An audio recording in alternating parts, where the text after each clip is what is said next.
Hello and welcome to the Patches In podcast. My name is Dom, and it seems like it's just me again, guys. Hamish and Hugh unfortunately couldn't make it to this week's podcast, so it's just looking like it's going to be another wee solo one coming from your favourite podcaster, you know, the MVP of the podcast, the one that holds everything together, the greatest man on planet Earth, I guess. You know, no one's going to stop me from doing that. No one can stop me. You know, it's one of these, you know, situations that, you know,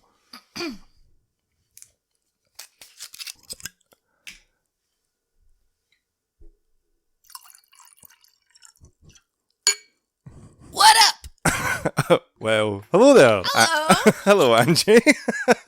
Ladies and gentlemen. What's up?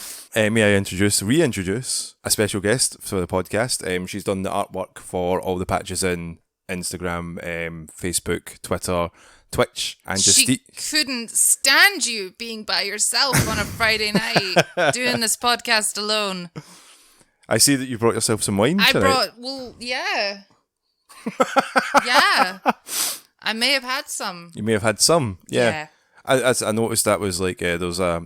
It seems like a copious amount of bottles like trailing behind you. Copious is the word. A plethora. A plethora? What one is it? You're asking the man that knows the English is his second language. His first language is nonsense. How are you? I am pretty good, pretty great. You're not lonely anymore. I am not lonely anymore. I'm here. You're here. You're here with wine. Ruin your day. You would never ruin my day. I didn't. Yeah. So you can follow her at on Instagram at Anjustique Graphique. Anjustique dot graphique. Yes, you'll find there's a dot in there. There's a dot there. Yes, Anjustique there's dot. A period. Anjustique period. Graphique. That's me. Yes. Give her drop her a wee follow. You also get the link on the bio as well. So thank you so much. Yeah. Like I was expecting to I wasn't expecting to get a plug on your Podbean. Mm-hmm. I listen to the podcast. You do. But thank you very much. Like I'll take this opportunity to thank you. And you guys, like all three of you have said some really nice things about you. So about me and my work and stuff. It's very much appreciated. And even though I can be a bit silly and a bit, you know, whatever, your viewers will make your mind up. But thank you. I think you do fantastic work, and the boys also agree with that as well. If they were here, they'd say the exact same. They have said that the next time we're all free, we can definitely have the three of us plus you. Well, I've floated the idea of doing podcasters versus non-casters and getting me and Jason on the non-casters side. Oh, just be chaos. Like, you heard the last one that he was on. He was farting into mics and everything. I did, yeah. It was hilarious. You weren't happy though. I was not happy about it. It's my mic, that's why. Mm-hmm. So, Angie, what have you been up to this week? What have I been up to this week? I've been working a lot, but in my downtime, the only game I've really kind of dipped my toe in was The Witcher Wild Hunt. Oh, but here's the thing, right? We're gonna do this dance of what we've been up to and stuff. But I have to say, a lot of this similar. There'll be some overlap. We usually do like a little movie every week and stuff like that. Up here, it's very much, you know, Disney Plus, Amazon, Netflix. Whereas at mine, it's like the DVD folders because I'm old school like that. Yeah. But Ross, friend of the podcast. Yeah, friend of the podcast. Introduced us to the Witcher Wild Hunt game. Yep. So it was interesting to see the similarities between that and the game. Yeah. Witcher Wild Hunt. Yeah, it was crazy because, again... Did you get the reference? Because I split the price of the game with you. Did you get the reference that I sent you when I transferred you money? Yes, I did like it. What it was? It was toss a coin. Toss a coin. And I was like, that's pretty smart. Gav, another friend of the podcast. It's Gavin Gaming, yep. Yeah, he's got a great remix that he sometimes plays as hype music on his channel. Yeah, it's great. Yeah, it's the Toss a Coin to Your Witcher remix where it's got the TV series theme. But with Henry Cavill's little cameo bits where he's fuck, shit, or My pal in work, like, we were talking about this and I was like, should I watch The Witcher? Because he's been watching The Walking Dead and he's like, have you seen it? I'm like, no, I know that's totally up my street, but I haven't seen any of The Walking Dead. to his surprise, because I'm a big horror buff. But Yeah. he was like, I was like, should I watch The Witcher? He was like, if you like Henry Cavill saying fuck a lot. And I was like, well, I've not seen Henry Cavill in anything. Have you not seen any of Superman? Nope. No, right, No. okay. Then, yeah, you're I'm a definitely DC nerd, and because of that, I haven't seen any of the live action movies. Oh no. But he's a big gamer, Henry Cavill. Like, there's a whole story. Is he? Yeah, like there's a whole story that he talks about when he got the role for Superman. That he nearly missed the opportunity for a callback because he was too busy playing World of Warcraft. Isn't that so appropriate? Is that not? Do you think if you're casting people, you would want that in a quality of an actor that you're? Paige is barking. Sorry, I don't know if you can hear that. She did this last time I was on. I think she feels safe when I'm here. Girls' night. Girls' night. Yeah. But I think the main thing that I've been doing media-wise is I have been, on the recommendation of my little brother, my wonderful little big brother, I have been binging The Office, the US Office. Yeah. I adore it. Yeah. I adore it. It's so easy to binge. Yeah. It's really easy. It's super easy. I've just gone and there's 9 seasons on Netflix. I've just started season 8. Well, that must be hard. So she said. So I'm in Michael Scott mode. Yes. I'm in Michael Scott mode, but I adore it. I absolutely adore it. Like he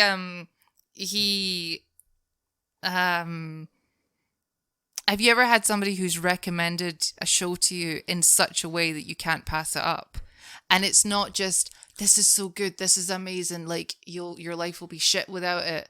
They sum it up in such a way that you're just like, I have to see this, you're selling it to me so well. He was like, there's one episode that you just need to get to, and it's the fire safety episode. I was like, okay, right. Because it's funny, like, so obviously me and my brother grew up together.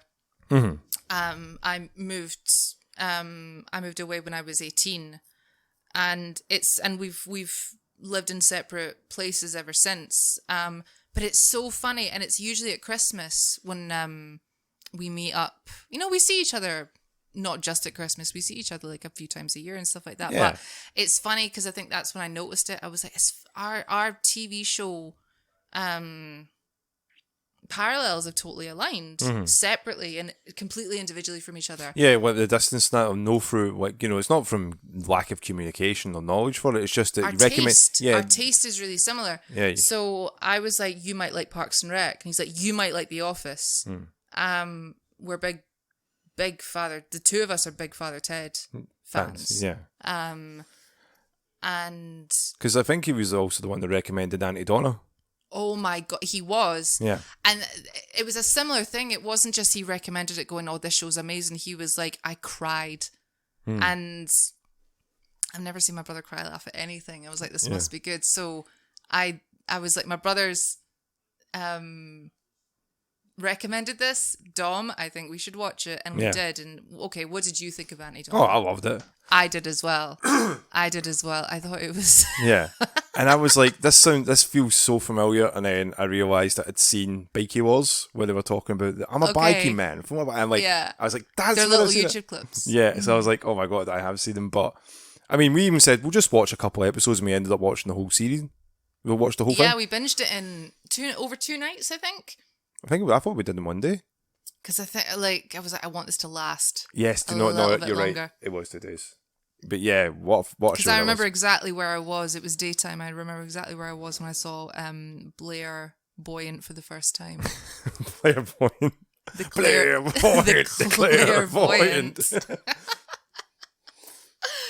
You don't forget that. You don't forget your first Blair Buoyant. No, so good. So yeah, so you're on season 8 of The Office, sorry? I've just started season 8. What was it? Because we were kind of chatting the other night. Yeah, he said to me the fire drill episode is up there with the best things I've ever seen. I've rewatched it 6 or 7 times. It is great. It is really, really good. Yeah. But I get this sort of little death when something leaves your life and you kind of don't know what to do to replace it or like fill that hole. That's what she said.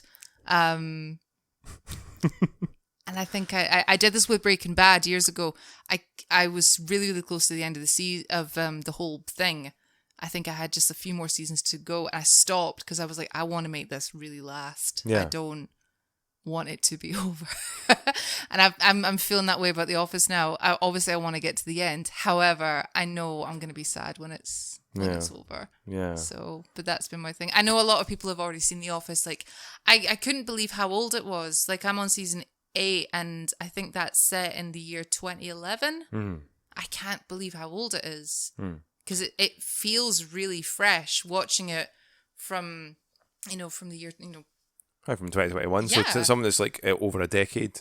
it's basically. still really fresh. I think it's because work environments generally don't change from that much from Yeah. businesses and when they get bought over and then people merge and you have all these sort of... It's the beauty in the mundane. Yeah, actually. Or the relatability of the characters who are very much they're not over the top. They're just... I always think in The Office they play it quite real. Yeah, you'll get Dwight doing these crazy stuff, but then everyone Bears. knows. Yeah, Beats.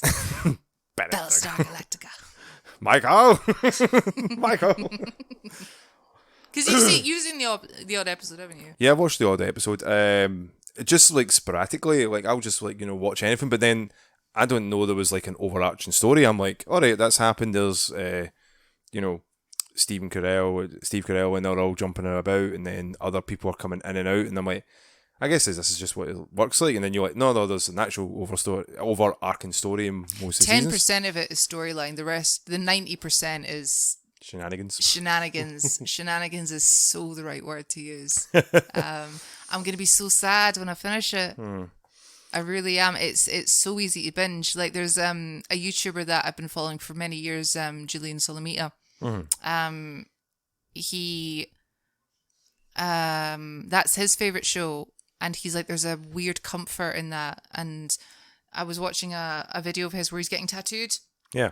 in his own house because it's during COVID time and stuff like that, but they all get tested, it's all very safe, but he's just sitting there getting his arse tattooed, Right. watching The Office. He's like, this is my safe space. this is where I come to relax. I'm like, I sort of see that. It's I can see why it's such a comfort show. Yeah. And again, it's so easy to watch. I mean, we've watched a few episodes just up here, just relaxing, just we'll just stick on a couple, and then before you know it, you've watched 5 episodes, but they're so easy to digest, 23 minutes each, so they're less than half an hour. Parks and Rec, I'm sure, is longer per episode. Because I think that's the comparable show that came after The Office, but it took a lot of inspiration. You can see that. I watched Parks and Rec first. Yeah. Adore that show, love that show. And I think that was the weird trade-off between me and my brother. I was like, here's Parks and Rec. And he's like, oh, here's The Office. We both watched It's Always Sunny, which is one of my favourite shows ever. But I came to that party quite late. Yeah. But I adore that show. But then you're glad with that because that show still is currently going. It is, as well, yeah. which is not a bad thing. I mean... It's not been time capsuled the way that The Office has. No. I think it's because of how long it's been going on for as well. The longest running American sitcom ever. 14 seasons and counting, and it's just been renewed. They actually, I follow a lot of them on Instagram, they actually took over the set of The Office. So where The Office is filmed in Philadelphia, because they're both set in that state,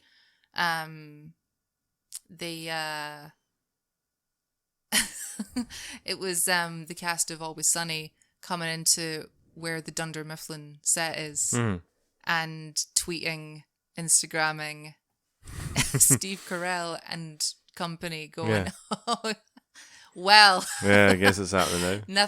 nothing's going on here anymore. So, so they've taken over their set now, weirdly. I think it's in production just now, the new season of Always Sunny. Yeah, because a few of the seasons... Which is a show that hasn't aged well. And I mean that as a compliment because the jokes are really edgy in the first few seasons. Because they had the whole thing, I remember, with the sequel to Lethal Weapon as well, with Charlie, and they were basically using blackface. Yeah. And and then people go well, why wasn't that? And they went, we did that, when it was the height of that, and people just ignored it, and we don't understand why when no one came after us. I'm like, well, I think it's because they did it in such a ridiculous circumstance. It's like, well, of course, it's like, this is tongue in cheek for it as well. Yeah. But they've always, I mean, like, they had the whole episode where it was like, what was the one that was like Dee and Charlie are both pretend to be disabled and fucking, yeah. Pick disability. Yeah. Spin the wheel. There was an episode where, and I'm literally just, remembering a script. So, but there's, have you seen the Dumpster Baby episode? Yes, where they want to they decide to monetize a baby that they found in a dumpster. That in itself is ridiculous. But then they learn that they will get more money if the baby's not Caucasian, so they give it a spray tan. But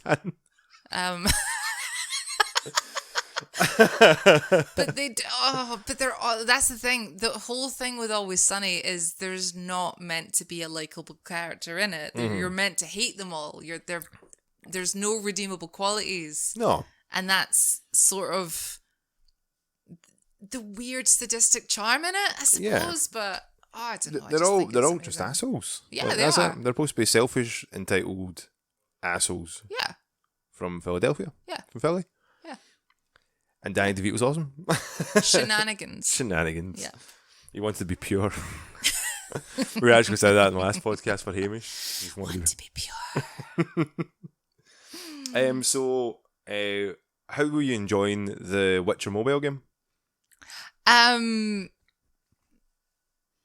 Crushing you. Yeah, definitely. Like, I find it quite, like, it's strange because it's not the same as... I have no frame of reference. I have no frame of reference. You will have more frame of... You've seen the TV show, you've played the game more than me. Yeah. Like, this is... So, I would say mechanically, yeah, it is by far one of the best adaptations of a mobile game.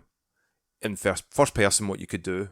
Like, again, you had a wee go of The Witcher on the Xbox, and I even said, like, how well they integrated the magic as well as the fight mechanics were strong and fast attacks with your blocking and countering. And I'm really glad you asked me that, because I was sitting there stunned at how good they got it, how great the parallel was between the two. Mm-hmm. And then, yeah. And it's running off of Google Maps. And it's like, not... was it Ross called it Witchermon Go, which I thought was brilliant. Yeah, Witchermon Go. Yeah. My issue I have with it... Okay. It has the same problem with the Harry Potter game. Never played the Harry Potter game. The Harry Potter game was very much pushed in my work as the next Pokemon Go, which is a bad thing. You never compare any game to a previous game. That's like it wasn't Niantic that did it. Was it a different It was studio? Niantic. Was it? Really? Was Niantic, yeah. So...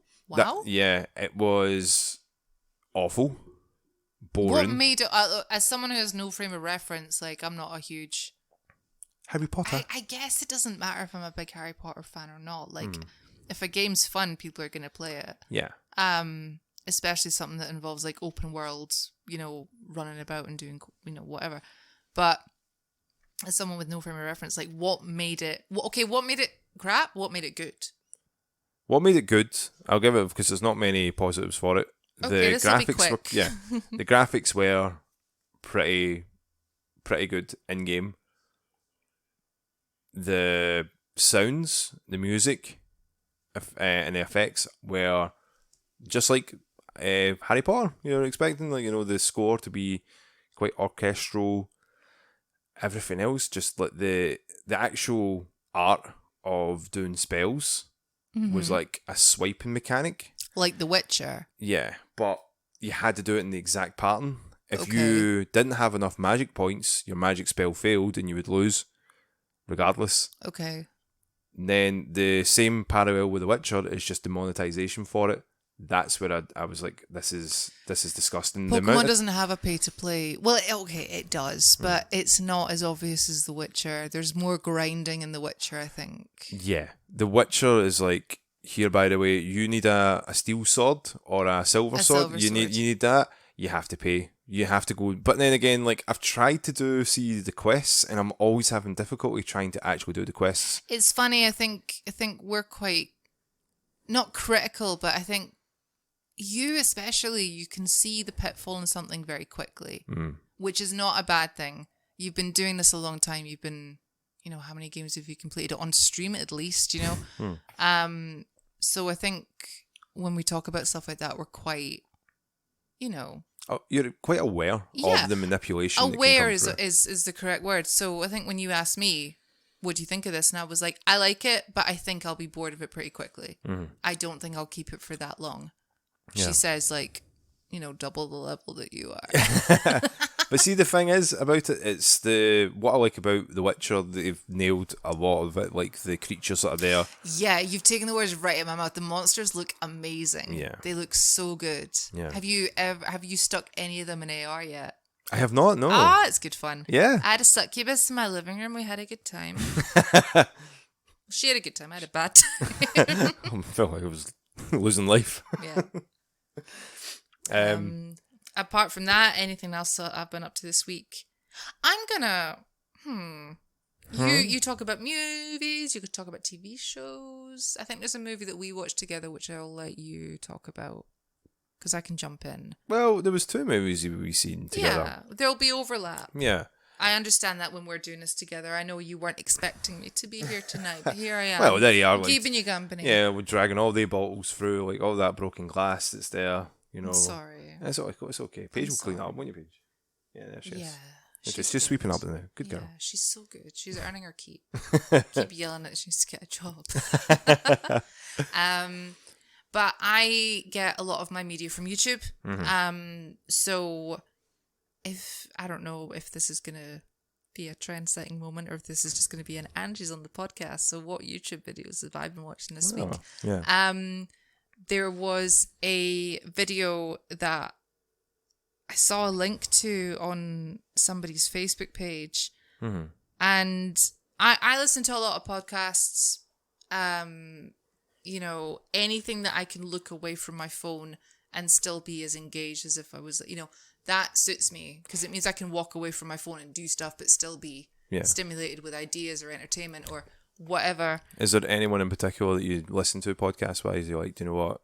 I can keep them on and just be... No, don't ask me that because that's just going to make me sad. That's just going to make me sad. And you know exactly why. Because I introduced you to them. And I will still... It's Jenna Marbles and Julian, their podcast. If I'm feeling, you know, like I want to be...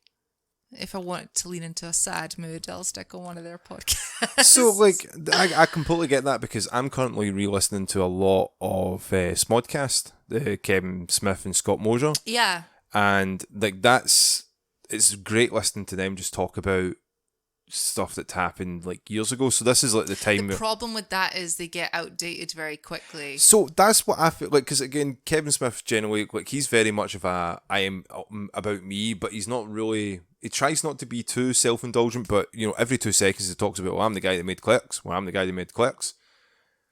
There was a moment... You're the guy that made Clerks. Yeah, you say that, but the reason why I listen to it is because of Scott Mosier.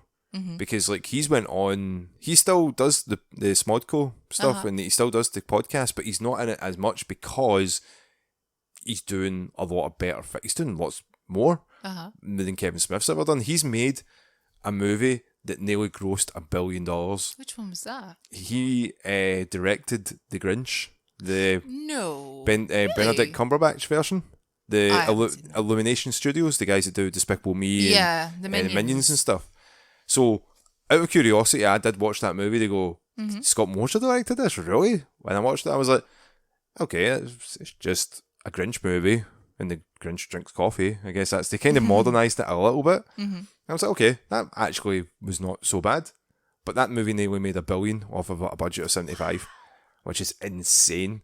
So having someone, you know, having him going, he's like, yeah, whatever, you know, and you're like, but so that's what he's like. He's such a chill guy, where Kevin Smith's quite, he's very exaggerated what he says, and very much like, oh, it's Boreas for it. But the old podcasts are where the ones I can remember when I felt like, oh man, I'm feeling sad or I'm feeling like deflated. I'm just going to stick on these two guys doing Canadian accents and having a good time. It's the equivalent of comfort food, isn't it? Yeah. Yeah. Jenna and Julian are that for me. Yeah. But that probably warrants a different conversation altogether, the whole Jenna Marbles thing. Yeah. However, we won't touch on that. Okay. But so what YouTube videos were you watching? So it's like the one that really caught my attention this week, and this is the longest YouTube video I think I've ever watched. 1 hour and 44 minutes. Mm-hmm. That's long. Yeah. And I had to watch it over a couple of days, and I say watch very loosely. Like I had it on the background because it was very podcast friendly. It was very easy just to listen to in the background. But it was the channel's H Bomber Guy. Never heard of this guy before, but he did a video called "Vaccines: A Measured Response." Mm-hmm. Oh my god, I won't get into anything political or. Well, especially I can see you smiling over there because you know what I'm like. Well, it's because like Hugh's not here, and Hugh would just, even if he agrees with you, he'd probably just argue and go, "Do you know what? I'm just going to say the opposite to see how you react." And Hamish would just be drunk, so I'm just like, I know exactly what the reaction would be. But sorry, please continue. Put it this way, I watched this video. I like to think of myself as quite.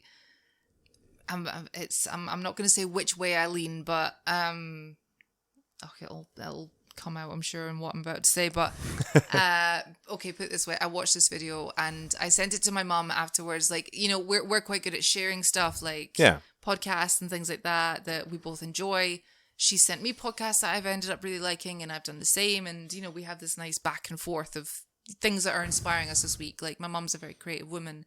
She's very intelligent. She likes to be, she likes good ideas, and she likes to be stimulated with good ideas, and it's lovely, and I'm very much my mother's daughter that way. And I sent her this, and afterwards I sent her a message saying thank you for vaccinating me, because a lot of this takes place in 1998 with the whole Andrew Wakefield Wacky Andy thing, and it's a really amazing it's comprehensive and concise, but it's still 1 hour 44 minutes. Because every single detail is addressed, and the guy's British, so you're kind of at home that way. There's something kind of comforting about a Brit doing something like this that reaches a lot of people. Yeah, and it just shows you at the end, and I kind of in the conclusion notes, it does show you like the effect of the UK in particular, over the whole anti-vax movement, and I don't know if you guys have show notes or anything, if you leave links to anything, but I always try to stay educated. I don't like living in an echo chamber, so I will try and test and push morals and, challenge things just to kind of secure how I feel about the world. The world's a scary place.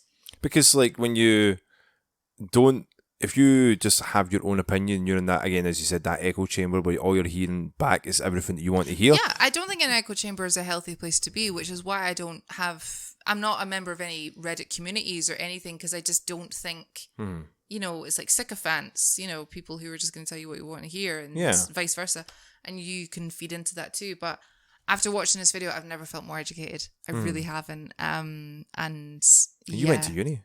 I went to uni, and college twice. Yeah, see, you're very well educated, but you've never felt more educated. See, you got it. See, it's just so I'm gonna check out more of his videos to see what else he's done videos on, and I think that's the thing.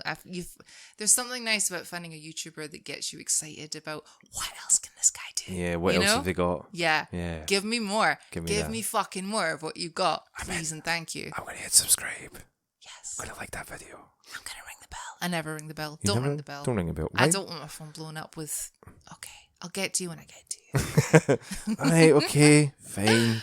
So yeah, but I don't know. YouTube is, like I say, it's where I get a lot of my media from. So that's maybe not what I've been watching in the cinema this week or playing on the Xbox this week, but that's what I've been watching on YouTube this week. Yeah. So there you go. H Bomber Guy. Check him out. It's a great video. Okay. That's something we'll put down in the notes there as well.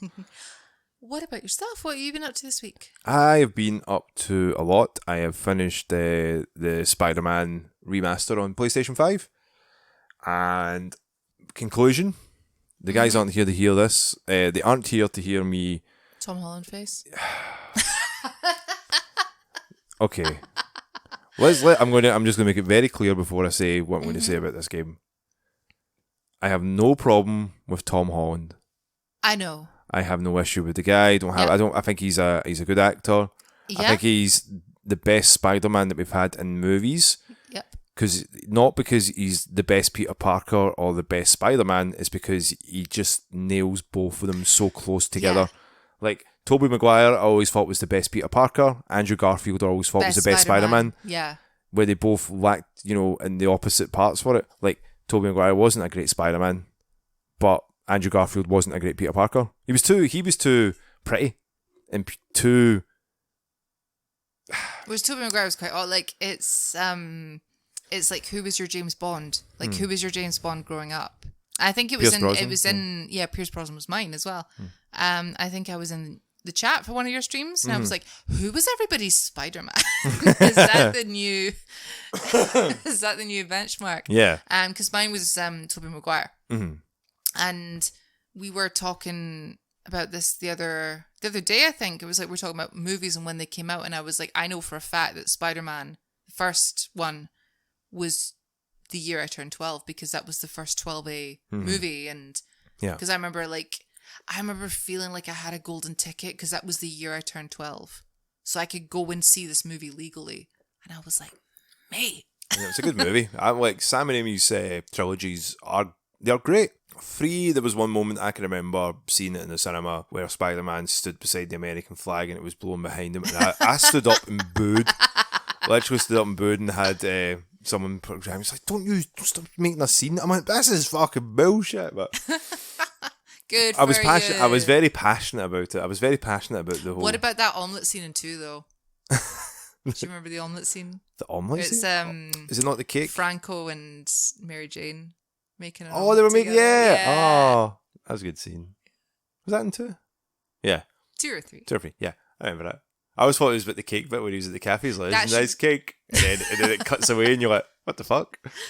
It's Tobit Food. Pizza party. Pizza time. Pizza time. Pizza time. Before I go any further, I just want to make it very clear that I do not have a problem with Tom Holland. The climax of Spider-Man Remastered, the climax of Spider-Man PS4, Marvel's Spider-Man. That's what she said. Oh, damn it. The ending of Marvel's Spider-Man, there we are, reworded it, was my favourite Spider-Man media, from comics to TV shows to video games. I think it had the best storyline ever. Okay. Wow, that's quite the ending part of the ending part of it made it like the climax was perfect. It was a parallel between what Peter and Spider-Man had been going through Uncle Ben all the way to Aunt May, what he had to do with great power comes great responsibility.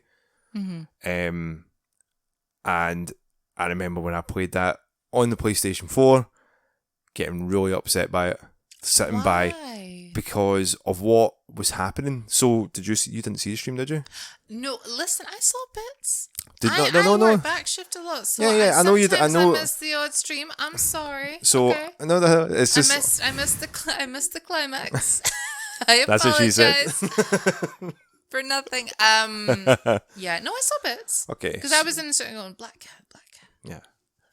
I meant just the final part. No, I didn't see any of that. Which I was upset at, by the way. Yeah. I want to be supportive. I want to be so supportive of you and your projects. Your projects and your streams. Yeah. So, I stayed through every fucking Sans fight, I'll tell you that. Yeah, Jesus, let's not bring that up All 9 again. hours of it. Anyway. So, the big climax is that you're putting away the Sinister Six. Yeah. You're putting all of them away. Vulture and so animal. Negative Man, Vulture, Rhino, Electro, Shocker, and Dr. Octavius. So that's your Sinister Six. But obviously in the start of the game, you've seen Peter and Dr. Octavius were quite pally. They're quite friendly. They've been working with each other for years. I dropped my wine lid. It went under the sofa. Oh no. Sorry. I have to stop. Okay, because we have to stop the podcast. No. I'm listening. Is it right under there? I'm listening. Okay. I've got it. So they had this connection all the way through it. Like Peter was helping them try to change the world with prosthetics to help people that have lost limbs through wars, helping America, birth defects. They were basically trying to change the world. Yeah. But we also found out that Dr. Octavius was actually wasting, his muscles were wasting away. So it was basically a race for him to become... Oh, no. Yeah, so that's... They gave him, that's sad. So that's the reason why he was really into... Yeah, he was like, I've got an idea, Peter. Aww. So the problem was... Because they were buddies at the start. I remember that. Yeah. So all the way through the game, you see Peter making sure that he's trying to stop Herman Lee. Trying to stop... through the fire and the mist. They're trying to stop Lee from destroying the city by releasing this virus, which was very close to home for a lot of people because they had to have a pandemic in the middle of New York. This is why Falcon and the Winter Soldier apparently abandoned half a script halfway through. You see that? Yeah, I've heard about that. So it was called Devil's Breath, which was like...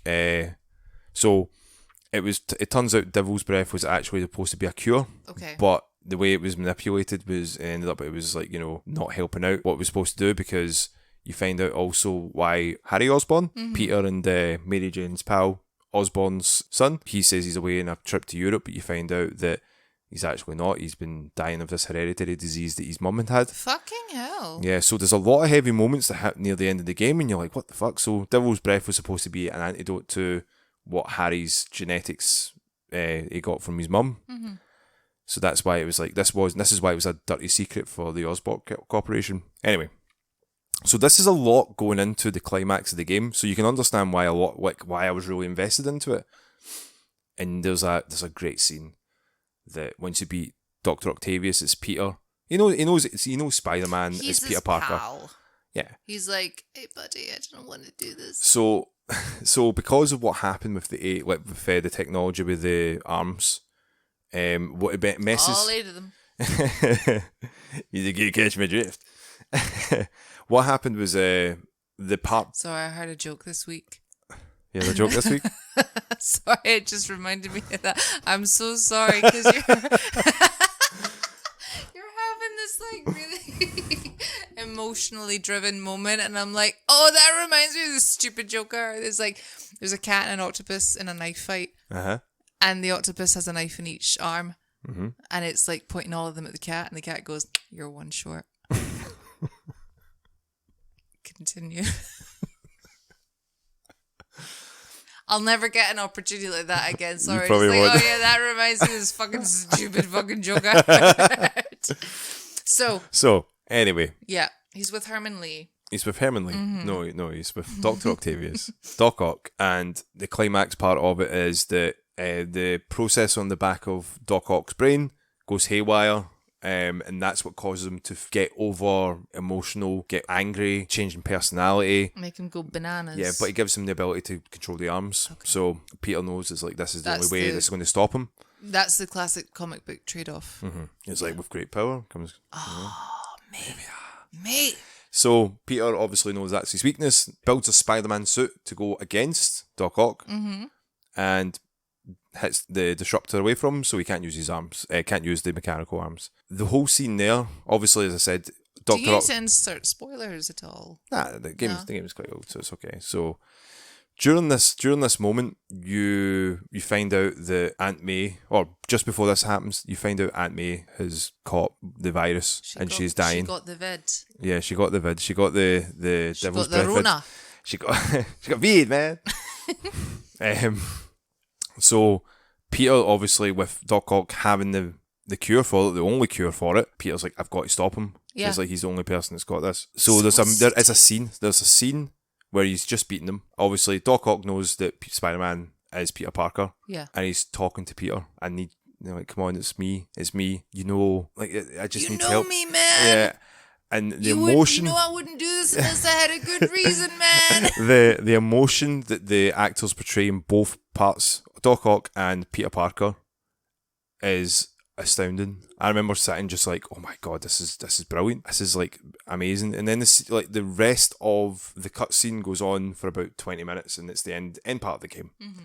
So it's like, what happens with the serum? Does Aunt May survive? What happens to New York after it? It's like, you're like, it's very emotionally driven. You're like, fuck, this is heavy. I like it reminds me a little bit it's you stream, you've been doing all this very publicly. Mm-hmm. And I don't know, like, I'm quite an emotionally driven person. Did that feel like quite a private moment to you? Like, do you know what I mean? Like, private in the sense of, like, you know, I can't have a chat popping off talking about bullshit.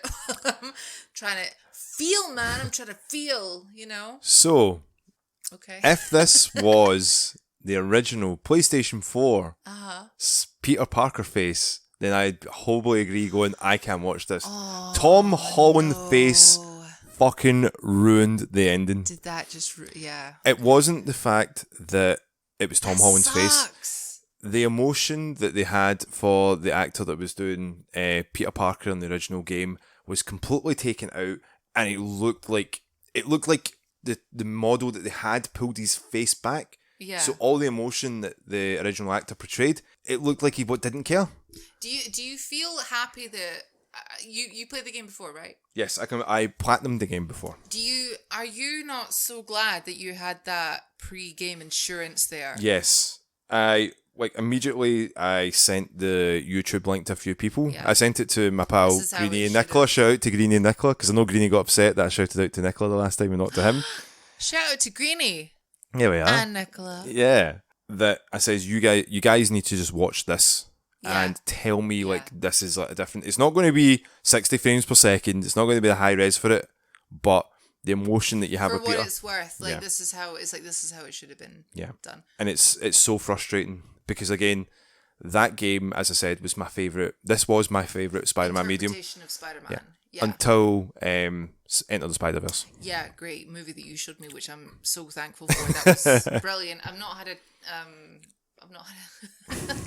I really reacted to the... Usually I'll sit through films quite quietly and, you know, apart from Rachel Weisz, when she shows up, I'm like, Dom, you don't listen. Yeah. Well, no, that was covered in the last That was covered in the last one. I owned up to that. You did. No, you did. I did. And that's the thing, like, it's quiet in a cinema. I'm just like, I know I'm saying this to you. I don't know if you're able to respond, but I've like, he knows. I've told him, that's fine. This. I'll tell you this, like, it was through Marvel that I recognized how far that deep space, it was through Marvel I recognized how far that deep fake technology had come. So I watched, what was it? It was Ant-Man. So I watched Ant-Man years ago with somebody. And Michael Douglas, is it Michael Douglas? Yep. So he comes on, like, at the time, over lockdown, I watched a lot of Marvel stuff. Yeah. As you know, we went and saw Black Widow together. Yep. Loved it. Really, really liked the James Bond style of it. Really, really adored that. That was cool. Really into that movie. More than I thought I would be. Yep. Very happy about. So let's go back a few years to when I saw Ant-Man. I remember sitting there kind of clueless because I don't know all the backstory. At the time, I didn't know all the backstories and the whole, like, how everything was connected. And obviously a young Michael Douglas comes on screen. And I turn to the person I'm watching the movie with and I go, is that Michael Douglas? And they go, yeah. And I'm like, he looks amazing for his age. He just was like, anyway. And then it goes to the present day and I'm like, oh, right, okay. How good is it though? Like, that's how good it was. Scary. I was like, oh my God, he looks fucking... Has he had work done? Like, he looks fantastic. He looks fucking... I can remember... And then immediately at the next scene going, oh, okay. Do you know, my favourite deepfake of that is Robert Downey Jr. I think it's in the Civil War, is it that? When they have, like, the scene, that was like... Yeah, that was again, insane. Because they have such good reference for... Michael Douglas as well as Robert Downey Jr. because they've acted for so long that they can go, I know exactly what he looked like, and then it's scary. It's terrifying to the point where I was like, has he had Botox? Like, what's the script? Yeah. So it felt like a bit of a letdown for the Spider-Man ending, and I wish that people got to see the original one over it. But I wonder if you could deep fake it and put just random. Or you could do what you did and just go back on the original YouTube videos and just watch that. What the thing that upsets me though, I know that Miles Morales has Tom Holland face Peter Parker in it. And I know from the next game onwards, it will probably still have Tom Holland face, which I'm hoping. I wonder why they did that. Why? Oh, money. Really? Yeah, but it's not even him voicing it. No, but it's Sony owns it. Sony's like, well, we own this, so we're going to put our Spider-Man everywhere because we own it, which is a very childish thing. They owned Garfield and Did they own Maguire? Yes. So what's the point? I fail to see the point here. Well, the point is just to basically go, how can we get more people to come in and buy this game? But it's a game though. Yeah, it's a game that's been out for a couple of years, and it was for a console that was only been out for a couple of months at a time. It's again the excuse. I completely get. I've never experienced that myself in a game where it's taken me out of the experience, but I think it's a testament to how emotionally strong the investment is with you and the game. That's what I was saying earlier about like it being quite a private moment and like, you know, this is really fucking tugging on my heartstrings or whatever. It's not very often that comes along. Like I remember years ago I was playing Life is Strange Before the Storm. And I played the first one. I loved it. I played through it twice, and it's a long game. Yeah, it's a long game, and I did Before the Storm. And have you played it? No, I played the first one. I won't give away the ending. Yeah, but basically, the ending you're met with this like total ultimatum, and it's a sort of David Cage thing where you can watch a lot of it like a movie. Like you can you can make a coffee, you can sit.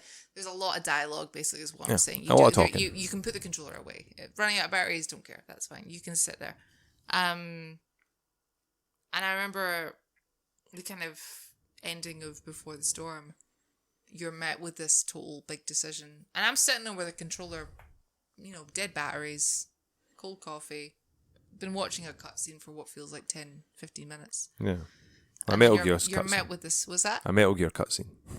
Metal Gear, yeah. And then you're met with this, you know, you're watching this character say, well, what do you do? And I'm sitting there completely invested going, God, what would I do? And then the Y button and the X button pop up on screen saying, what do you do? And I'm like, oh fuck, I need to make this decision. Oh no. I have no idea. I don't know. But it shows you how much you got invested into that game. Exactly. And it's a shame that Tom Holland face took you out of that. I'm very sorry for it. But I mean, again, it doesn't ruin it that much. I think it's just because, from my experience of replaying it, unfortunately, it does, because it just doesn't. The voice doesn't suit the face. But at the same time, I'm happy that you did, because otherwise you would have never had that experience. You know what I mean? Yeah.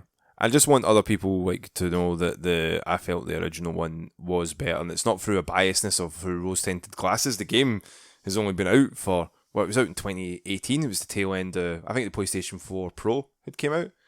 Because I remember it was a launch title, I'm sure. No, it wasn't a launch title for the Pro. It was it came out with the special edition red Spider-Man logo on the PlayStation. So it was a relaunch title. For the PlayStation 5, yeah. It was a remastered version that came out for Miles Morales, which is a PS5 exclusive. So that's what you've been doing with your that's what I've been playing. I've also been playing The Witcher as well, on the mobile, which is fun. I've been playing thank you, Ross. I have been playing Final Fantasy X still on the Xbox. I've not really put too much time into it. I keep falling in and out. I really want to start another Final Fantasy game, but I'm like, That was the first one I played originally. Final Fantasy X? Yeah. Yeah, that's great. The remastered Return to Xanarkand? Yes. Yeah. The remastered soundtrack is amazing. I remember, this is when we get into couples territory. Oh, okay. Okay, hold on. I'm sitting up now. Because I know you usually do this podcast with your buddies, and that's fine. A couple of blokes. Yeah, okay. Couple of guys. Like dudes. Like men. But I remember specifically that moment where we were going through like the past games and stuff like that, and like Final Fantasy X, and I was like, oh my god, like Lulu was just it for me. She was brilliant. Like that game was amazing for me. And then you hit download, and I was like, oh, that's so sweet. He's downloading it so I can play it.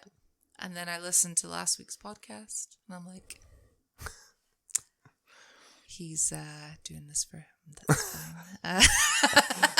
But that's typical me reading more into stuff than what it actually is, you know. It was, again, it came on Game Pass.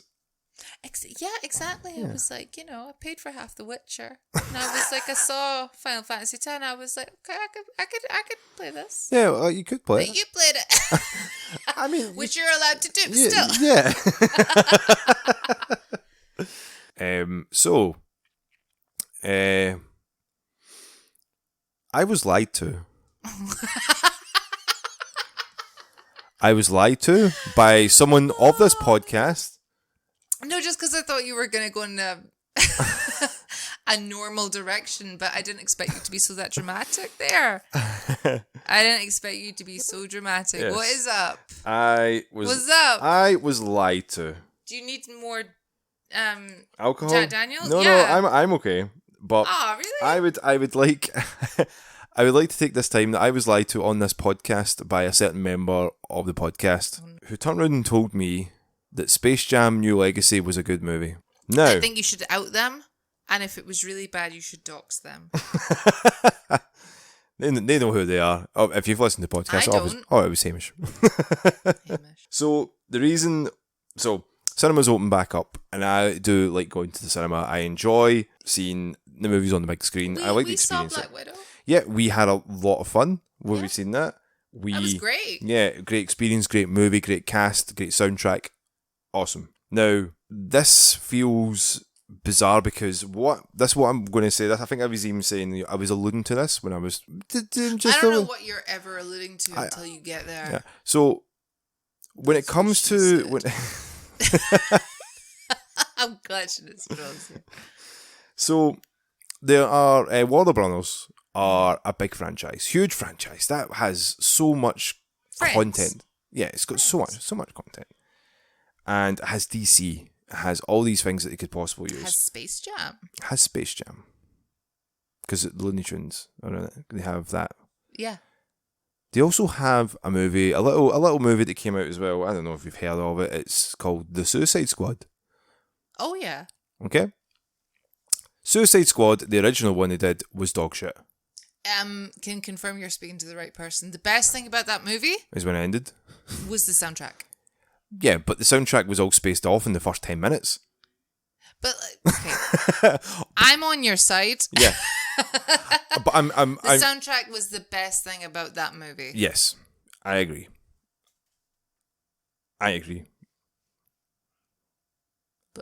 But it was used in the first 10 minutes.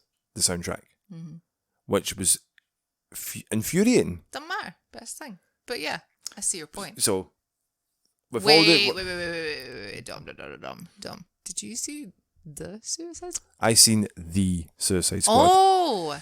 So the reason why I'm bringing this up... So, what I'm bringing this up for, because it just shows you the same company could be making a $1 billion idea at the same time with unknown characters, making one of the best, visually interesting, funny movies in the last 5 years, 10 years, say. Something that's not Marvel. Okay. But at the same... are you talking about the Suicide Squad or Space Jam here? Oh, see, this is the point I was alluding to there. Sorry. So yeah, it's really bizarre to have a company that has one that's doing all this crazy direction with a new cast or a bunch of nobodies, to then having the licensed IP of basically everything the Warner Brothers and doing jack shit with it. Jack shit with it. I didn't feel this movie got a lot of promo, I have to say. It was like, you see it on the side of a bus, all of a sudden you're like, Are you talking about the Suicide Squad or Space Jam? I'm obviously talking about the Suicide Squad. So, I think that the Suicide Squad, with the help of James Gunn, has basically revamped... You saw both? Yes, I've seen both. Okay. With the help of James Gunn, who famously has done loads of movies for Marvel, Guardians of the Galaxy, obviously his biggest one, taking a bunch of fucking nobodies Yeah. and making them top tier Marvel. Mm-hmm. Basically, he's just done the exact same for the Suicide Squad. Every single person that's in this movie had a great role to play. In the first 10 minutes, you're pissing yourself laughing.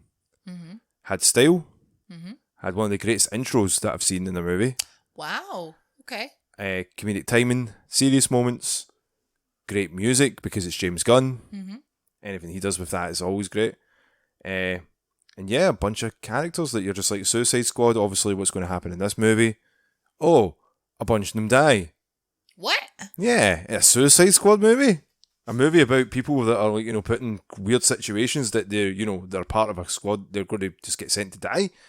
Rather than... In the first 10 minutes? Yeah. That hardly seems fair. But that's how the Suicide Squad works. That's what it's supposed to be. What the fuck? The premise of the movie is they're sent to do basically impossible jobs, but if they manage to do the job, they get to survive. Yeah. And they get their freedom, or they get years taken off of their prison sentences. That's the idea of the Suicide Squad. Do they still have the collars?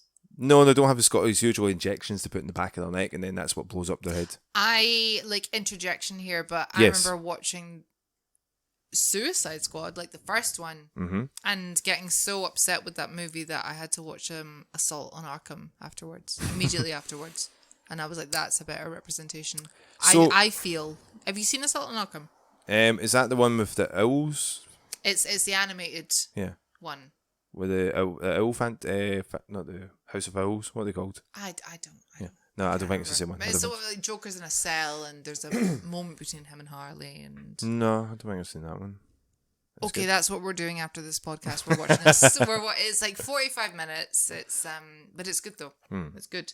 That's what I watched after watching the Suicide Squad Suicide Squad. Because now it's like Wolverine and the Wolverine. They're two completely different movies. Yeah, and I mean, like, it is basically a soft reboot, but still a sequel because it's kind of got this. It's got the same characters. Was it pointless, or did it have something to say that Suicide Squad didn't? It made Margot Robbie a much better Harley Quinn. Margot Robbie, sorry. Margot Robbie. Margot Robbie a much better Harley Quinn. I mean, fair enough, like her. And she got her own movie with Birds of Prey. Yeah, and that's pretty good. I actually thought it was like a lot of people were shitting on it because they're like, it's just a female Deadpool. The cinematography was good. I remember, like even the scene where she's talking about the perfect breakfast sandwich was done gorgeusly. Yeah. I've never seen a sandwich play the part of a character that you care about so much. So that, do you know what I mean? Yeah, but I felt that she got Was that James Gunn too? No, that wasn't James Gunn. But it was, I think it was a female director. For the life of me, can't remember what her name was. Shocker. But basically, it got typecast as like it's just Deadpool, but with girls, and I think that's kind of unfair for it. You had like a good couple of roles there, good couple of jokes that were in there, but also gave her that. I felt that in the first Suicide Squad movie, she was shit. She was just basically TNA, tits and ass. She was a yeah, and that was it. Yeah. And it's not fair because like she is a phenomenal actor. She is. She really is. Like she is. Wolf of Wall Street, I felt she was fucking amazing. This was a degrading role compared to things like Wolf of Wall Street and I, Tonya, have you seen that? The whole ice skating one? No. That's a great one. Honestly, that's a great movie. It was basically about the whole ice skating one with like the Olympian getting remember the back in the knee damaged them so they can't skate. She's fucking brilliant in that. Was it Blades of Glory parodied that? Yes, it did. Yeah. But yeah, she's great in this movie. Good. MVP in this movie? Yeah. Will Smith. He's the no VP because he didn't fucking show up. Okay. What a fucking asshole as well. If it's true what came out after the Suicide Squad where he was like, oh, we're making a sequel, I'm not going to appear in it, but if the third one comes out, yeah, I'll appear in that. And you open that bottle of wine. Is this the first podcast where there's been no sparks? I think so. Lovely. Continue. Yes. So MVP of the movie, I might shock people by saying this. Might not shock some people by saying it. It was John Cena. What? John Cena, the What? WWE wrestler, plays a guy called Peacemaker, and he's fucking great. No. Him and Idris Elba Oh no, we like Idris. play off each other so well. Okay. Sylvester Stallone, I haven't seen this movie, so I'm amazed at all these people. I didn't know all these people were in it. oh, they're so. See the. Is it like The Expendables? Basically, honestly, like you'd be very surprised. Taika Waititi's in it. James Gunn's brother's in it. Mickey Rourke's in it. The wrestler? Yeah, John Cena is. No, the wrestler, Mickey Oh yeah, Rourke. the wrestler Mickey Rourke. Yes. Which Pete. Which wrestler? So there is a wrestler in it as well. Pete Davidson's in it. Like honestly, like what the fuck? A wrestler and the wrestler. Come on. And I think that a lot of people will hopefully not sleep on this because it's, you know, I have heard that like people are getting spin-offs because of this movie. Like people are getting like DC are doing their own sort of like Disney Plus.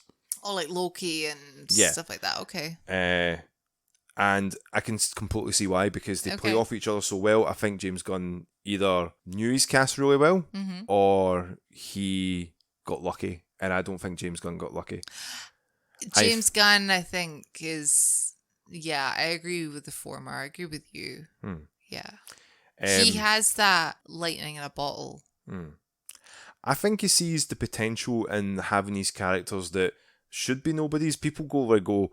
He has that foresight. Yeah, he's like... People go, oh, this is so unrealistic. Why have Harley Quinn run against... You know, she does fucking nothing. She's not superhuman. I mean, she's smart as fuck. She's, you know... Neither's Batman. Yeah. But World's greatest detective. Yeah. He doesn't have superpowers. Idris Elba, though, plays a character, Bloodsport, who basically is Deadshot. Like, I mean, there's no way about it, which is a shame because I felt like... Was he like a replacement? Yeah, he's a replacement of Will Smith. And I hope this movie does well, and do you know what? I hope it does so well they go, see you, Will Smith, fuck off. You know. Oh, really? I don't want Will Smith anywhere near this movie now. Because he was fucking shit in the first one as well. He was terrible. Yeah, but it's Will Smith. It was terrible. I love Will Smith, but no, stay away from comic book movies. He has to play a good guy. He cannot do a bad guy. End of story. Anytime he tries to play a bad guy, it sucks. And it's... But Wild Wild West. But Wild Wild West. But Men in Black. But he wasn't bad guys in But Will 2K. Millennium.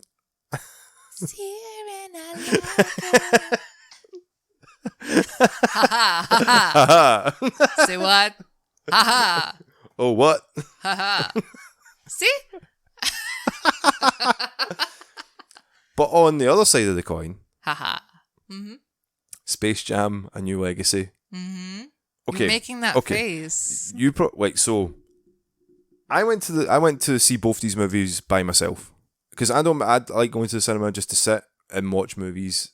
It's a good experience. I always feel like, you know, I really missed that during this pandemic, and when it came back open, I was like, do you know what? I like the trailer, the way Space Jam looked. I was like, this looks like it's going to be wacky, just like the first one.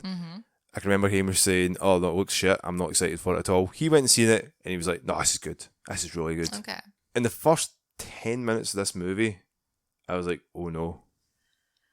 Okay. LeBron James can act. Not well, but he can act. He's got comedic... Michael Jordan couldn't act very well. Yeah, so this is where I'm going to draw a parallel or a comparison between them. Right. LeBron James can't act well.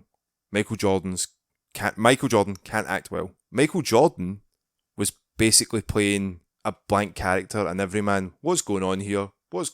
Who's this? This guy? What's this? LeBron James is an You're ass. a cartoon character. You're not real. I see you on my TV. What's going on? You need me to do this? That's bizarre. LeBron James is a fucking asshole in this movie. Okay. Pushing his, like, your son, you to play basketball because that's what I was told to do when I was wee. So you're doing that. There's no character growth. I like to think that his dad was like just some angry Glaswegian who said exactly what you just said. So you need to do this. I've been doing this since I was wee, alright? So you're doing the same thing, alright? since I was small, right? See when I was wee high. Skinned my knees at the park, then they come in till the lights came on. Fucking get it done. I was running about doing papers when I was 6 in the coal mines. And he went, what? Fuck off. There's a character played by Don Cheadle called Al G. Rhythm. Okay. Algorithm. Okay. Is he the bad guy? He's the bad guy. Ah, shocker. Ah, right. Shocker. Who wants to take LeBron James's star power and make Warner Brothers streaming service the greatest service. So I was like, this is terrible. So take in mind, again, as I said, I was in the cinema by myself watching this movie. But I wasn't by myself. Obviously, there was other people around me. There was kids. There was adults. So you couldn't stand up and boo? So I couldn't stand up and boo. I couldn't stand up and just start throwing shit at the screen, you know. That'd be very impolite of me. I can see you getting, no, listen, so, like, I can see you getting so mad and it makes me really, really upset.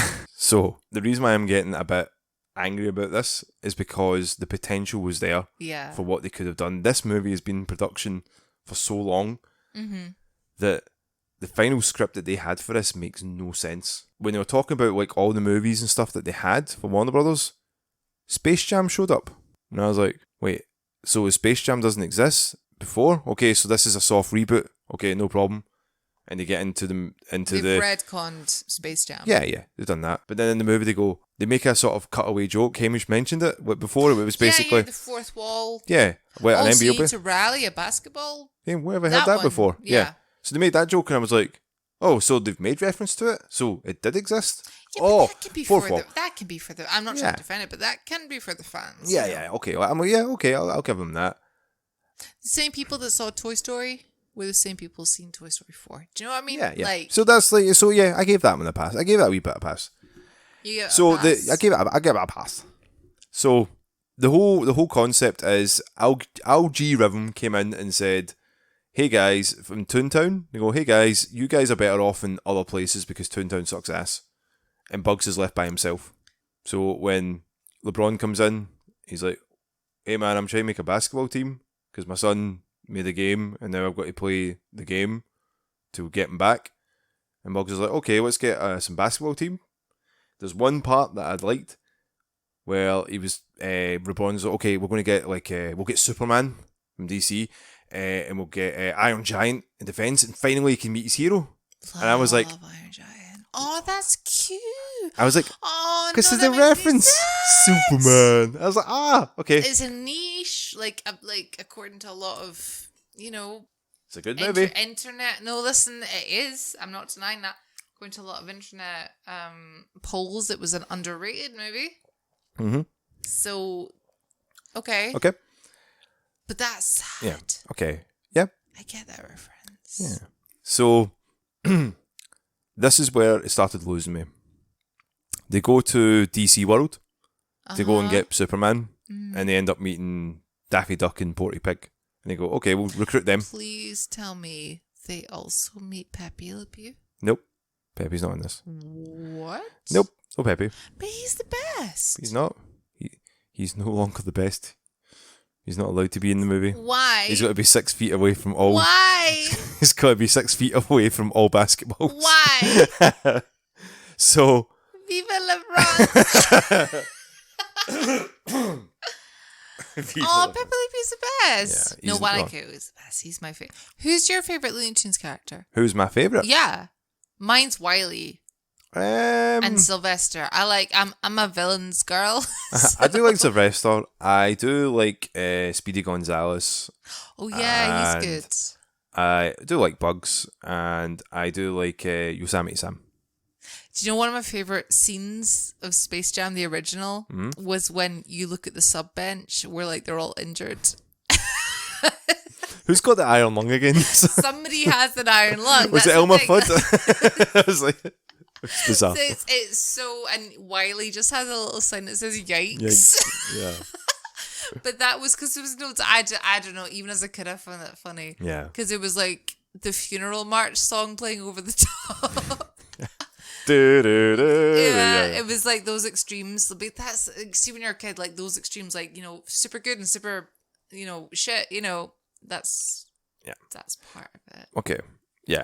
Was this film not as polarizing as that? No. Was it quite safe? It was Because dull. a wacky film shouldn't be dull or safe. It was dull. Fuck. So, like, this is like, so the build up for this, where they were recruiting everybody, basically, LeBron was wanting all these characters, but he ended up just getting the Looney Tunes, and he was like, that's not what I'm looking for. It's obviously because Bugs was wanting to get his pals back. That's he it. wanted Warner Brother, but they gave him Looney Tunes. Yeah, but no, it's because Bugs was just basically, I just want my pals back. Aww. And the problem, that's so Bugs. but the problem is that they could have done something with that, and they'd done nothing with it. Right. And I seen that right away and went, well, obviously they're going to be like, well, Bugs, you're the reason why we left, because you kept trying to get everyone to stay here. It's your reason. This is the reason why everyone went to Game of Thrones, or oh my god, right. So the first reference that they make, I think it's Wile E. Coyote and Roadrunner together, and they're in Mad Max. Oh, I could see that. Yeah, and you see Wiley like spraying his mouth and having like the silver. I'm like, okay, that's funny, that's good, but I'd seen that in the trailer, so I was like, I was expecting that. Rick and Morty are in it, Right. and they drop off the Tasmanian Devil, and then they go away, and then I'm like, okay, that makes no sense. And then comes the montage of what IPs do we have that we can throw them random Looney Tune characters into. How old do you think Austin Powers is? Shagadelic, baby, yeah. Wait. 19... No. The fact that you're mentioning that means that he's referenced in the movie. Yes. 1988. Was... Spice Shagged Me. Yes. Yeah. Okay. I'm good. Yeah. So they replace Mini-Me with Elmer Fudd, Right. and that's the joke. Sylvester's the cat who's been shaven. But okay. But okay, so that moment. No, hold on. That's the. Hold on. I get that they're pandering to the audience that we are, but this is also meant to. Is this not also meant to encompass a new audience? That's what Toy Story 3 did. Mm-hmm. Like, those kids don't know who Austin Powers is, and therefore don't know who Mini-Me is. It takes right? Yeah, and it takes about an hour to get to this basketball game. Okay. And all the references that they made, apart from Mad Max, were from movies that were over 20 years old. Okay. Mad Max was 2010. Warner Brothers has Harry Potter, Lord of the Rings, The Matrix, Casablanca, a bunch of things that they could have used a lot better. Game of Thrones not locked with New Line. New Line Cinema. Lord of the Rings not locked with that. No.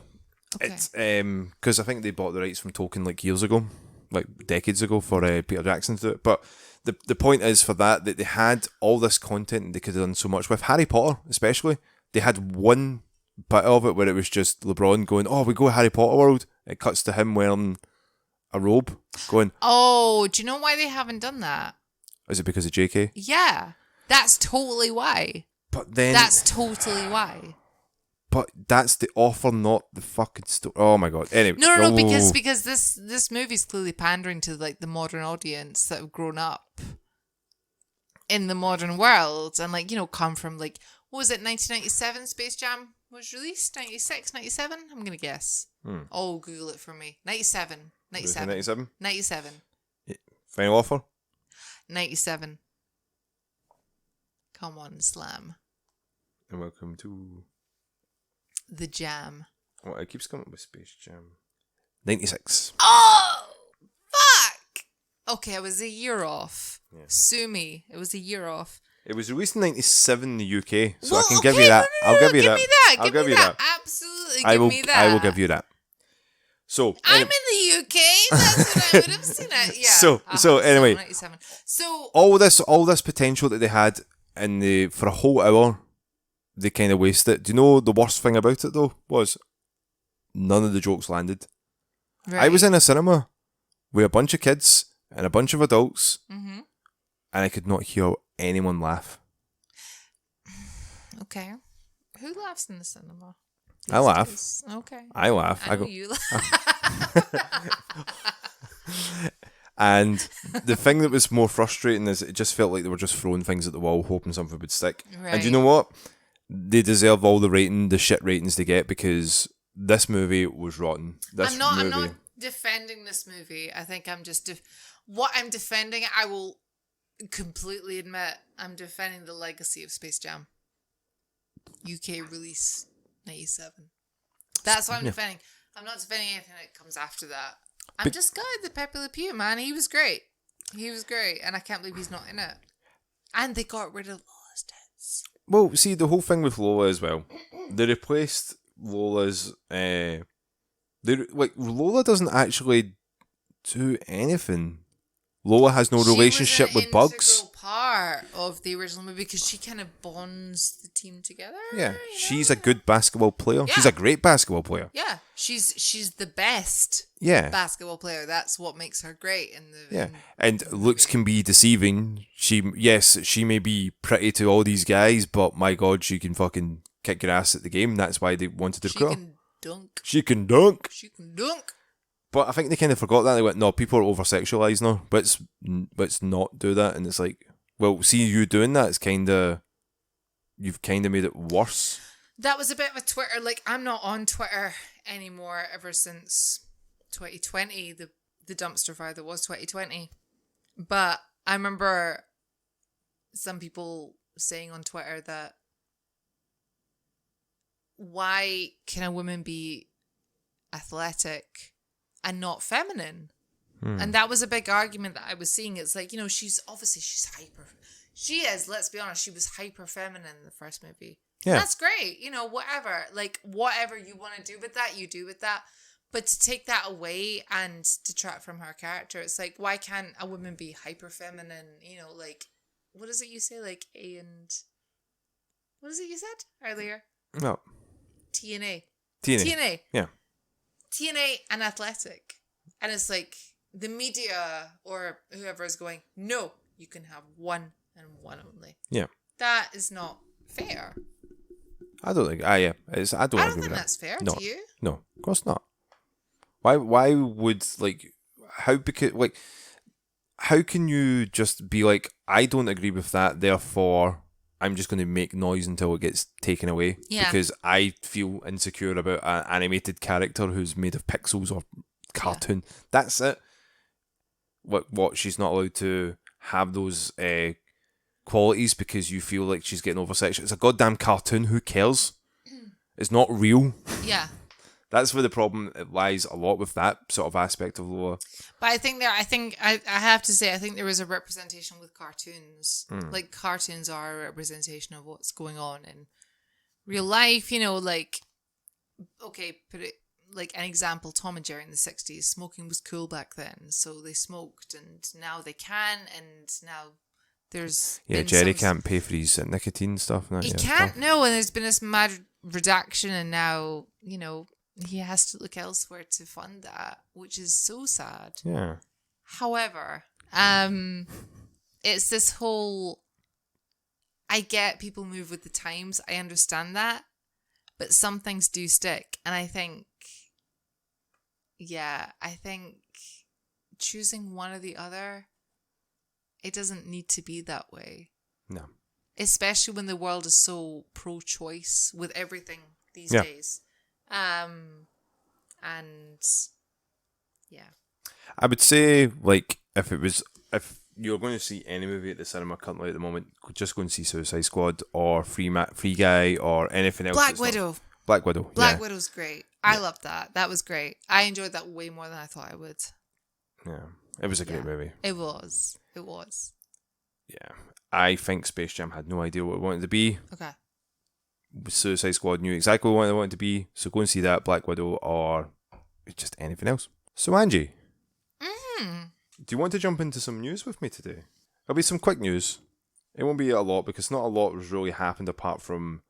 There's a few things we can talk about and get your thoughts of, but there's a few that I would just want to quickly go through, if that's okay. Boop, boop, boop, boop, boop, boop. That is not the news. What's the news? It's do. That's pretty much what I said. It's completely... It's not. Stop it. One is copyrighted music. Oh no. Angie is now on the cider. I haven't even finished my wine. So, for the record, Yes. I had a filling come out yesterday, and it's made me really sensitive to alcohol. Oh. And it's great. Don't give me that look. Well, look, I'm just looking like disappointment. Yeah. I thought how dare it's not disappointment. Would you like to know some stuff that happened in the world of gaming? I guess. Yeah. Guess? Okay, go for it. So, Pokemon Go. A lot of people are boycotting it at the moment because Why? they are planning to take away the pandemic changes that they made. Yeah, no, I'm.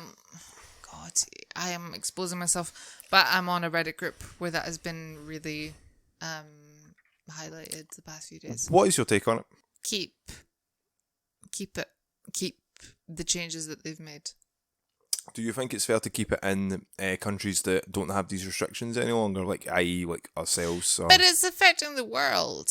So I don't think it's fair to discriminate. Yeah, discriminate. I'm going to use that word. Discriminate. Why are you laughing? just you said the word, went, yeah, that's the word. I'm going to use that word. Sorry. Because why, like, COVID has affected everybody. Yes. So... why discriminate? Was that? Oh no. So why discriminate against countries that are doing better than others? That doesn't seem fair to me. No. That shouldn't be in a game environment. That shouldn't be a reward system. Like, hey, my country's doing better than yours, so we've reduced our limits. What about you guys? You still have them, huh? But I mean, I don't think that's the case. Like, we can go outside. What is the case then?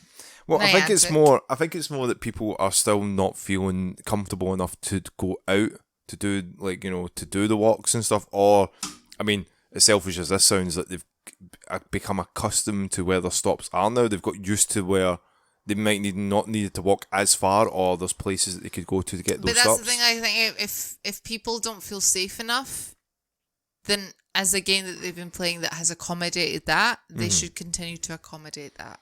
Yeah. I feel. Maybe give the option.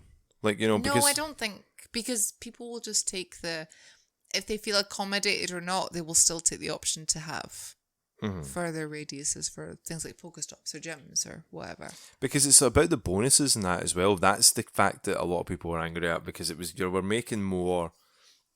You were getting more like sort of loot from stops. You were getting your remote passes and stuff that now are costing them a premium. So it's a case of like, are they just going, well, we're going to charge you for that now and make more and make as much money as we can now?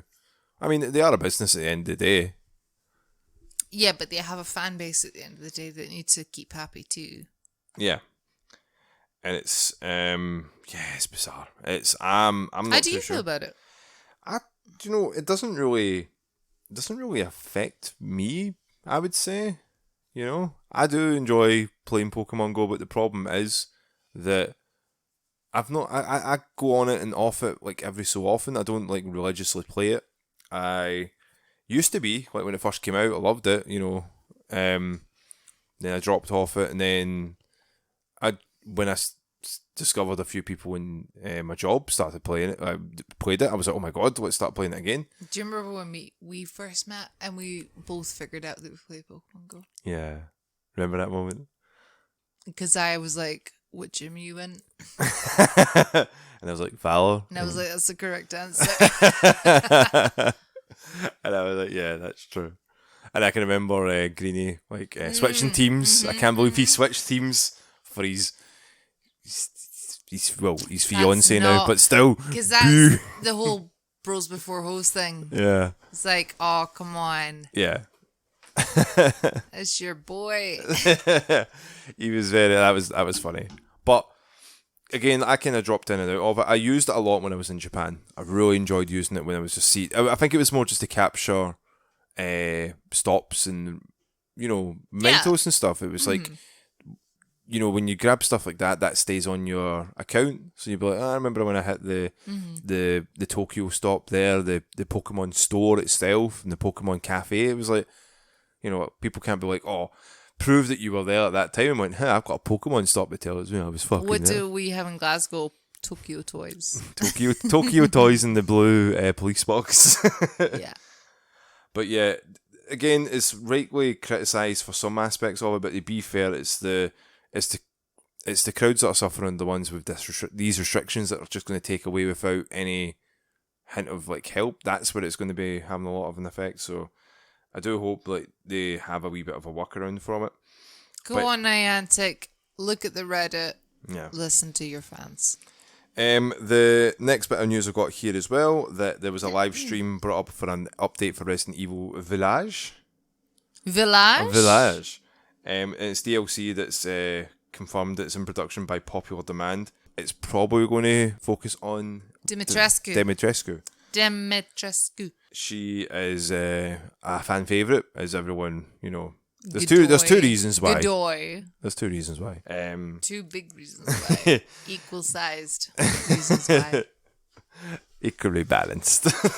But it's also that they are now releasing the delayed Resident Evil Reverse multiplayer that they've been planning to do for ages, which is the Dead by Daylight version of Resident Evil, which makes no sense because we've already released Nemesis and Leon Kennedy to Dead by Daylight. It makes no sense. Really makes no sense.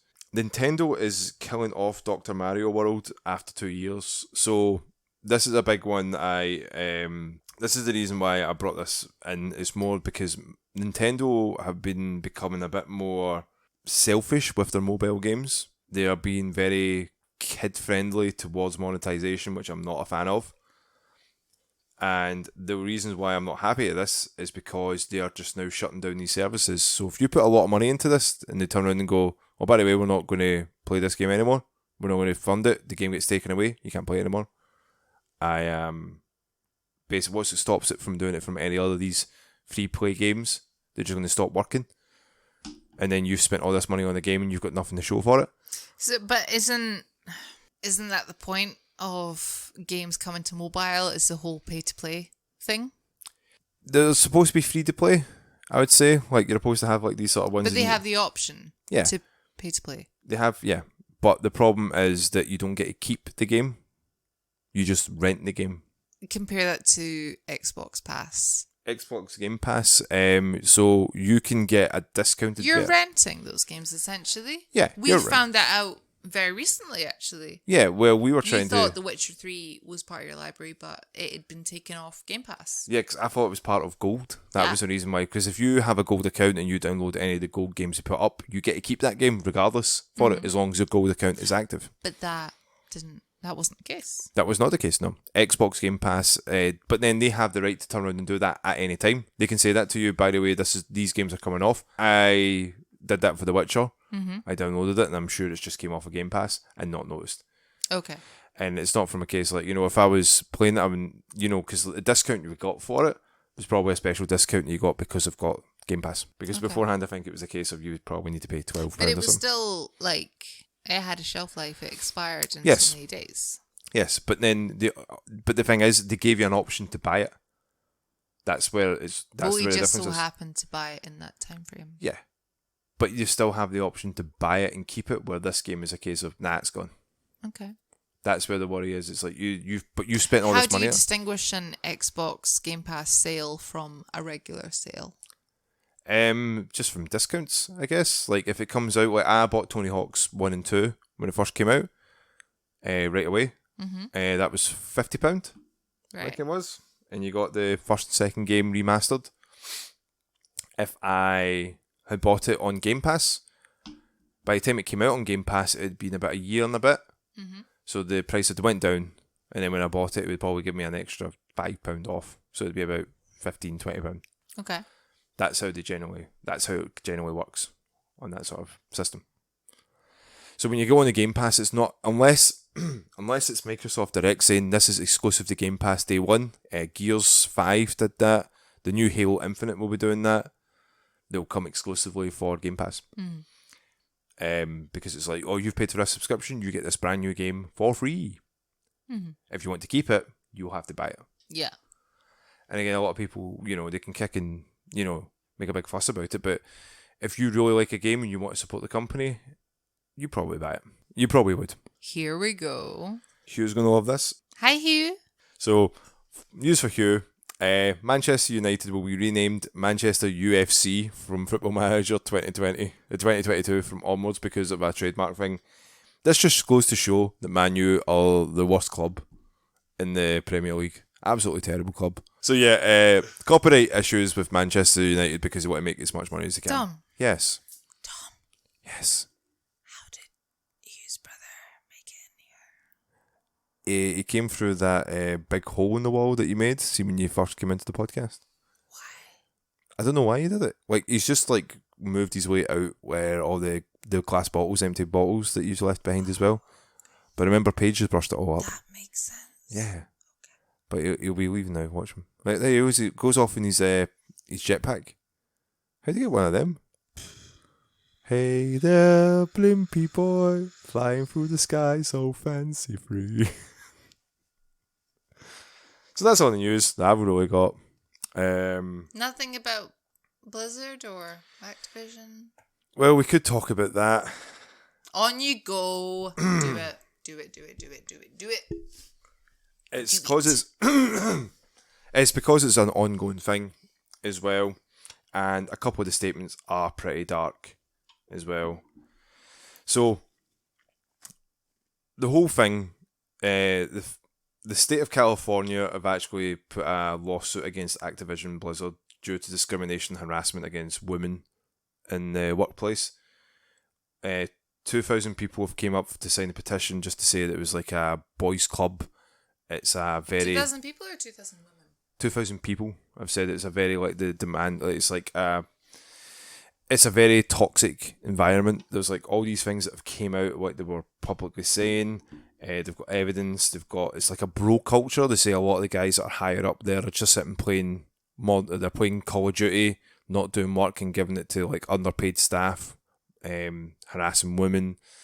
It got to one point where someone had been on a business trip with a female member of staff, took pictures of her, spent it around the whole company, and the lassie ended up killing herself over what it. The fuck? Yeah, this is why I'm saying it's quite a... Wait. What kind of pictures? Pictures of her, naked, and Fuck. yeah. Fuck. So, yeah, and she killed herself after it, and it's like, yeah. So, again, it's not one of these ones, it's like it's all subjective, it's all quite, obviously Activision Blizzard are denying everything about it, saying this is all, it's a very, whatever, they're not really focusing too much on it, they're hoping it's going to go away, because this is what happened with the whole Free Hong Kong thing happened before with the guys that were playing Hearthstone. They thought if they could just ignore the problem, it would go away. But this is a lot more serious because it's a state that's came after them. Yeah. With like lawsuits and action, high action lawsuits and class action lawsuits, saying that it's the human resources are reporting just to say that it's like it's a toxic environment and people are you're doing all these layoffs, and Bobby Kotick is like he's a billionaire making all this money from doing jack shit. So they're obviously coming out and defending, saying it's like, oh no, we've not done anything like that. But the president, Brack, is leaving the company to proceed other opportunities. He's the most famous guy that came out. He's most famously known as like the guy with long hair that came out at BlizzardCon saying we had a crazy esports moment, i.e. the whole thing about Hong Kong. And they basically, the guys that won the Keystone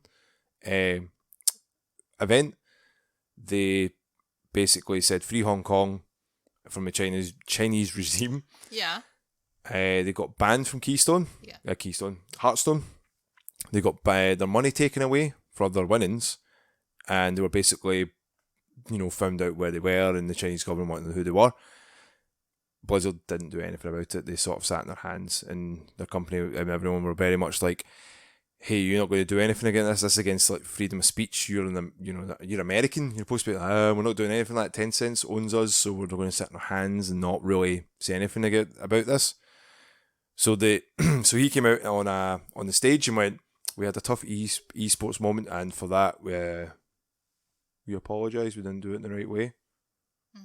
and people were like, okay, they apologise. It was a kind of half-assed, Yeah. non-apology apology, and they expected everyone to be okay with that. So with this sort of lawsuit, where thousands of complaints have went into it, it's a bro culture. Someone's killed himself over this situation, and you can see the amount of crazy money that's went through the system.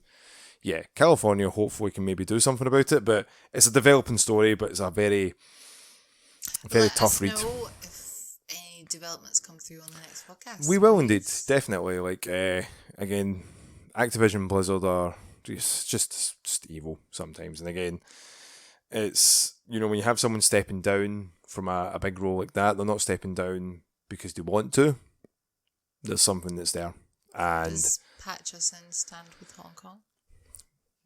We stand for alcohol. We stand for a lot of things. We stand for people having an opinion and should have that the right way of doing it. I would say myself, I don't know about the lads. I would say, if you have an opinion, you should be able to state, no matter how ridiculous and stupid it is, or, if it's something that other people don't want to hear, then, that's what you should have it, because you should be, but you also should be able to be challenged by that, because what's the point of, echo chamber? Having your own opinion fire back at you. This brings us back to the start of the podcast. It does indeed. There you go, bringing it all around. So that's our news done for this podcast. Is there anything else we'd like to talk about this fair morn, Andrew? This fair morn? I feel like enough shit has been talked about where I'm happy to wrap up. Yeah. Maybe the segments that we plan on doing next time. Yeah, you want to do that next time? I feel like we've run out of time. So there's one last thing that we can do then. Let me just whip out the old phone. Okay. It's a phone. It's a phone. Yeah. Sorry to disappoint. We did get a question in.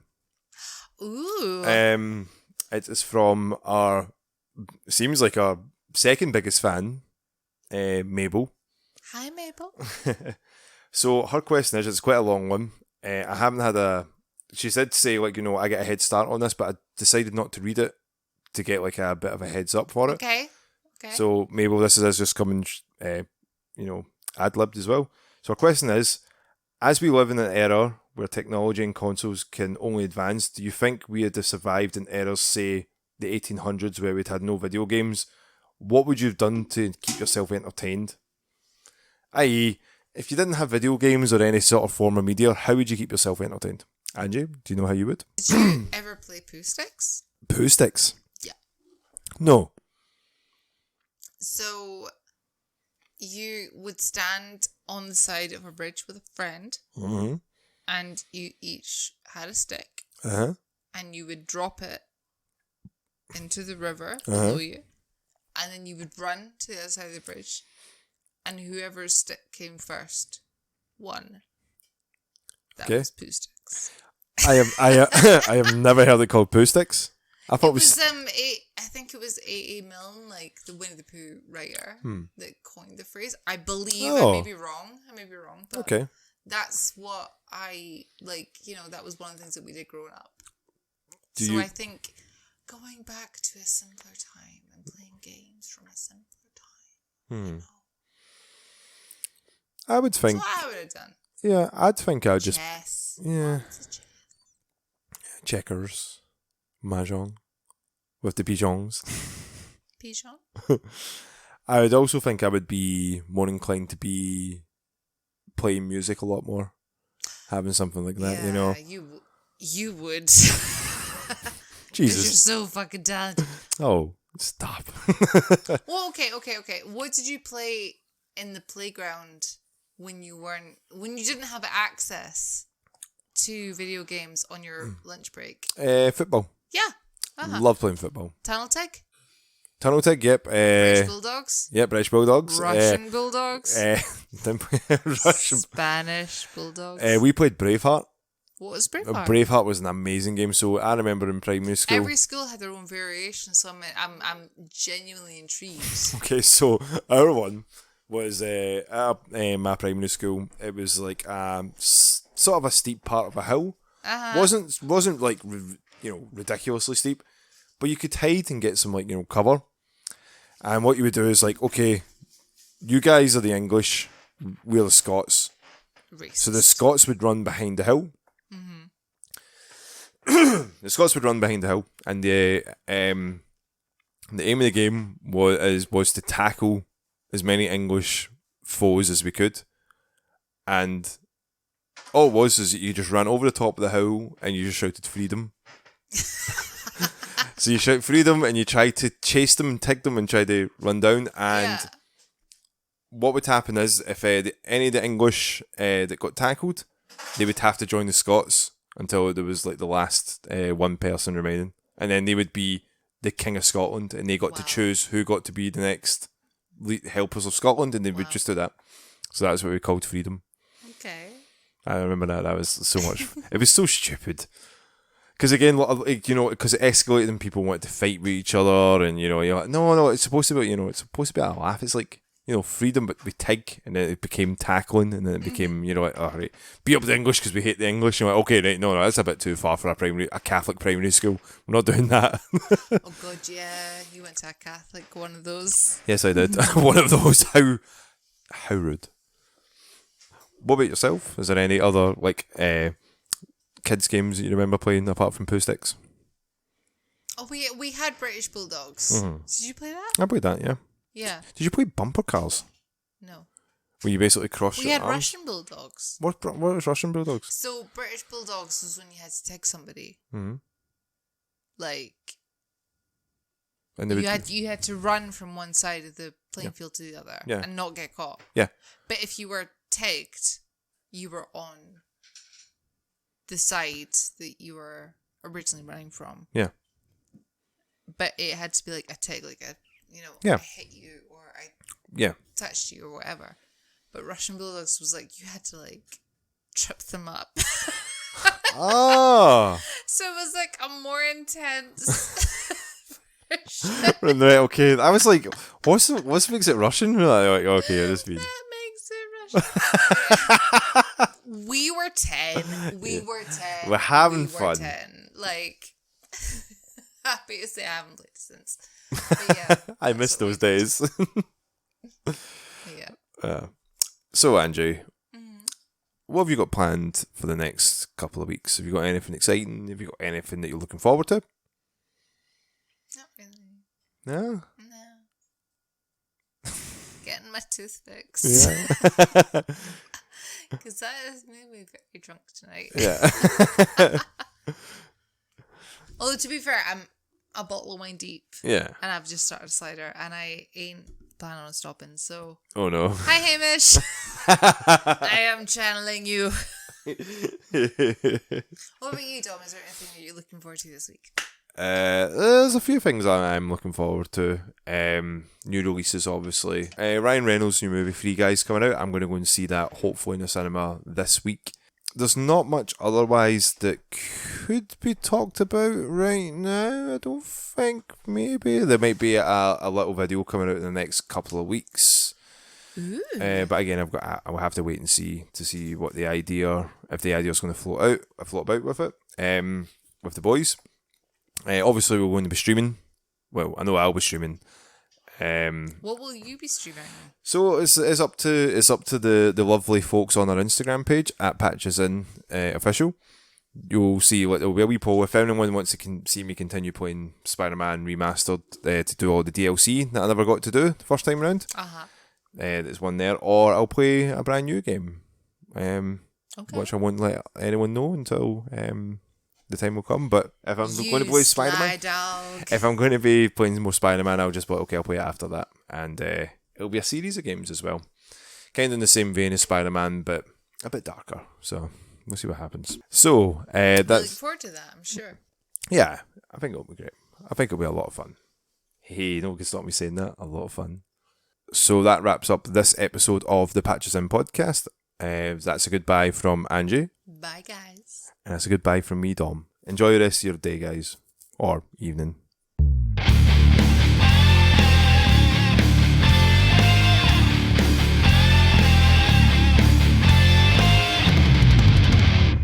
Alright, Someone give me like, hell yeah! Oh yeah!